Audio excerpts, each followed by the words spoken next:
खडकवासला धरणातून आणखी 20,000 क्युसेकनं पाण्याचा विसर्ग सुरू झाल्यानं पुण्यातील सिंहगड रोड परिसरातील पुन्हा पाणी वाढू लागलंय। सिंहगड रोड परिसरातील एकता नगरमधील रस्ते पुन्हा एकदा जलमय झालेत। प्रशासनाकडून नागरिकांना खबरदारी घेण्याचं आवाहन करण्यात केलं जात आहे।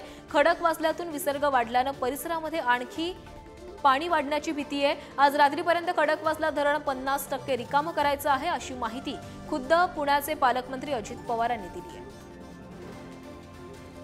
तर या संदर्भामध्ये अधिक माहिती देत आहेत आमचे प्रतिनिधी बालाजी पोद्दार। बालाजी, खडकवासलामधून विसर्ग वाढवण्यात आलेला आहे, आजूबाजूच्या परिसरामध्ये पुन्हा एकदा पाणी साचण्यास सुरुवात झाली आहे, सध्याची काय स्थिती आहे?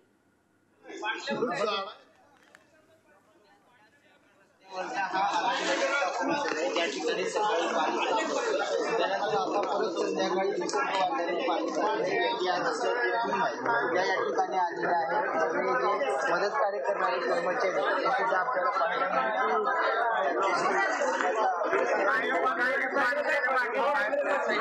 ऑपरेशन करतायत हे आपण विचारूया तिथल्या अधिकाऱ्यांशी।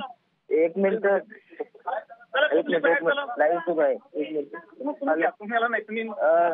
ते सगळे जे अधिकारी आहेत ते एक मिनिट सर, त्याचं ऑपरेशन चालू आहे आणि काय परिस्थिती आहे सध्या? बंद है फिलहाल, सब लोग को बाहर निकाल दिया गया है। बस तो अभी पानी जैसे आपको दिख रहा है, पानी बढ़ रहा है तो कुछ अभी पानी बढ़ नहीं रहा है, पानी अभी स्टेबल है। अच्छा, फ्लो अभी स्टेबल चल रहा है, पानी है। बस कितना एनडीआरएफ टीम अभी यहाँ पे है? एक टीम। अच्छा, कब तक ये चलेगा? कब तक? बारिश के ऊपर है, जब तक बारिश। कितने लोगों को आप रेस्क्यू किया है? 40-50 लोगों को हमने निकाला है बाहर। अभी शाम हुआ है तो रेस्क्यू बंद हो जाएगा।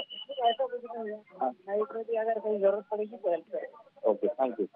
तर हे सगळे एनडीआरएफचे जवान आहेत, त्यांनी सगळ्या नागरिकांना रेस्क्यू केले, सगळ्या नागरिकांना बाहेर काढले जाते।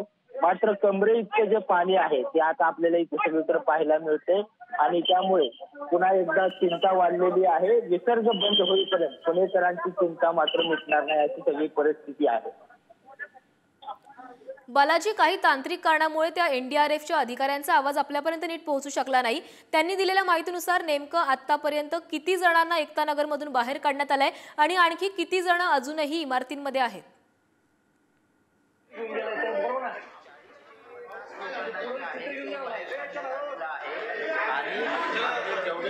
जे नागरिक मध्ये राहू इच्छितात ते मध्ये ठेवलेलं आहे आणि हे काम चालूच असणार आहे। एनडीआरएफच्या टीमला आपण विचारलं होते की आता अंधार पडतंय, हे काम बंद होईल का? तर ते म्हणले जोपर्यंत पाणी सुरू असेल तोपर्यंत आमचं काम सुरू आहे। एक एनडीआरएफची जी टीम आहे ती या भागात तैनात राहणार आहे आणि आता खडकवासल्याचा फ्लो कमी झालाय असं त्यांची माहिती आहे। मात्र खडकवासल्याचा विसर्ग वाढल्यानंतर परत ही सगळी परिस्थिती येणार आहे आणि त्यामुळे हे एनडीआरएफची टीम जी आहे ती या ठिकाणी तैनात राहणार आहे। धन्यवाद बालाजी, तुम्ही दिलेल्या सविस्तर माहितीसाठी।